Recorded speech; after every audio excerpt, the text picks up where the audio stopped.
शायद सुंदर पिचाई जो भी इसका नाम है, इससे एक बार इंटरव्यू में ये पूछा गया कि यार आप जब कंपनी के, और मैं ये कहानी बता रहा हूँ, मैंने भी मतलब बहुत सारे लोगों से ये चीज़ें सुनी है, मोटिवेशनल टीचर से, मतलब गुरुओं से और इनसे, तब मैं आपको उनके एक्सपीरियंस बताने लग रहा हूँ। तो सुंदर पिचाई से पूछा कि आप, अब इनकी शायद सैलरी साल की 3800 करोड़ है, अब इनका एनुअल पैकेज 3800 करोड़ है, ठीक है जी, सुंदर पिचाई बिल्कुल। तो मेरे दोस्त इनसे एक बार ऐसे ही ये इंटरव्यू कर रहे थे आपस में बैठ के, तो वहाँ इनसे पूछा गया कि यार आप एक सीईओ अपॉइंट करते हैं, जैसे मान लीजिए एक सीईओ कोई भी नाम रख लेते हैं, मेरे सामने रवि मनीष आए, रवि आया जी, मनीष आया, जो कमेंट में नाम आ रहे हैं उनके नाम में लिखते चले जा रहा हूं, मनमोहन आया, बुलबुल आया, बाबुल आया और मनमोहन आया, ये 4 लोग आए, इनका कोई पोस्ट होगी, मान लीजिए डायरेक्टर करके कोई भी पोस्ट होगी, उसके लिए इंटरव्यू के लिए 4 आदमी आए, है ना। आप मेरी कहानी को समझिएगा, सिर्फ 2 मिनट लगेंगे।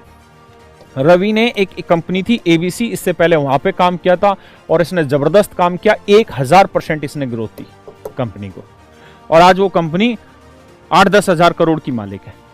ये मनीष कोई था, ये बीसीडी कंपनी में था, ठीक है जी, इसने 5000% ग्रोथ दी कंपनी को, ठीक है जी, और इसकी भी कंपनी आज करोड़ों रुपए कमा रही है।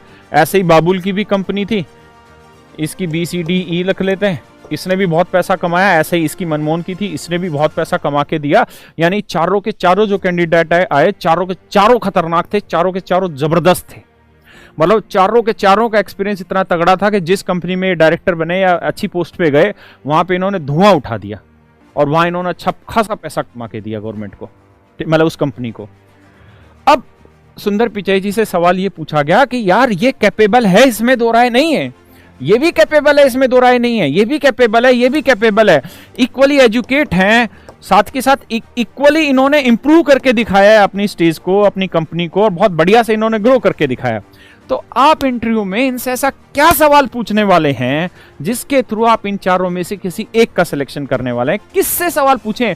रवि से इसकी टेक्निकल चीजों के लिए सवाल पूछें या इससे क्या पूछें? ये सब तो इनको आता है तभी तो इतने सालों का एक्सपीरियंस है, क्या पूछें इनसे? तो उसने जवाब दिया, हम इनसे सिर्फ और सिर्फ ये पूछते हैं, हम इनसे सिर्फ और सिर्फ ये पूछते हैं कि आपकी लाइफ में जो डिफिकल्टी लेवल आया वो कब आया और क्या डिफिकल्टी लेवल आया और आपने उस डिफिकल्टी लेवल से कैसे उबरा या कैसे अपने आप को उबारा। मतलब how do you come back from your difficulty level और डिफिकल्ट टाइम। जब बुरा वक्त आया तो आप वहां से कैसे उठे मेरे दोस्त, ये हम पूछते हैं। और कहता है इसी बात को एक्सप्लेन करने के लिए हम इनको 20 से 25 मिनट देते हैं। भाई मेरी कंपनी आज अगर 5000 करोड़ रुपए कमा रही है और मान लीजिए मैं रवि को अपॉइंट कर लेता हूं, ये ज्यादा से ज्यादा 20,000 करोड़ कर देगा, 1 लाख करोड़ कर देगा। मैंने अपने आप को एक इतने अच्छे स्टेज पे ला दिया है कि वहां से इंप्रूव ही करना है, नेगेटिव है ही नहीं। लेकिन मजा तब है, क्वालिटी तब है जब मेरी कंपनी वहां से गिरने लग रही है और फिर ये आए और फिर ये उठा दे। तो इसलिए इनसे ये पूछा जाता है ऐसे बड़े बड़े लोगों से कि सर जब मुसीबत का टाइम आता है, आपके लाइफ में जब मुसीबत आई तो आपने किस तरीके से इन चीजों को इंप्रूव किया, कैसे आपने टैकल किया। अगर बिजनेस डाउन हो जाए, कोई ऐसी परिस्थिति क्रिएट हो जाए जैसे आज कोरोना की परिस्थिति है, तो कैसे आपने टैकल किया। That is called aptitude and attitude. Aptitude means आप उसकी कैलकुलेशन को किस तरह से कर रहे हैं, एटीट्यूड उसके प्रति आपका रवैया कैसा है चीजों का।